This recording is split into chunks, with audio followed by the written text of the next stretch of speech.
की आपण ज्यावेळी लहान असतो किंवा आपण जेव्हा मूल असतो, आपण कितीही मोठे झालो तरी आपण मूल असतो, आपली आई इतक्या लेकरांची आई आहे. कधी तुम्ही असं बघितलं असेल की एक छोटं लेकरू त्यांच्या मांडीवर आहे, त्या भरवतायत, मायेनी बोलतायत, जवळ घेतायत किंवा तुमच्याशीच बोलताना त्या लेकराची बाजू घेऊन बोलतायत, त्यांच्याबद्दल जास्त ममत्वानं बोलतायत.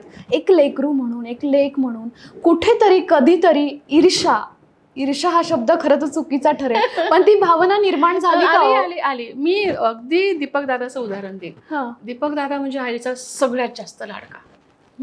त्याला जी आई मिळाली ना ती कुणाला नाही. आणि हे ईर्ष्या जे म्हटलात ना, हे त्याला वाटायचं. म्हणजे आईने जर चुकून त्याच्यासमोर मला जवळ घेतलं तर तो आईला मागून चिमटे काढायचा, आता बस, आता बाजूला करते ना, आता बस झालो, हे म्हणजे तो ठरवायचा की आईने मला किती जवळ घ्यायला पाहिजे. बाकी मला ईर्ष्या वगैरे म्हणाल तर लहानपणापासून तेच बघत आले होते, त्यामुळे त्यात काही नवीन नव्हतं. आणि आमची स्क्रिप्टच ती होती. मी तर कायम सांगायचं, आमची स्क्रिप्टच ती होती.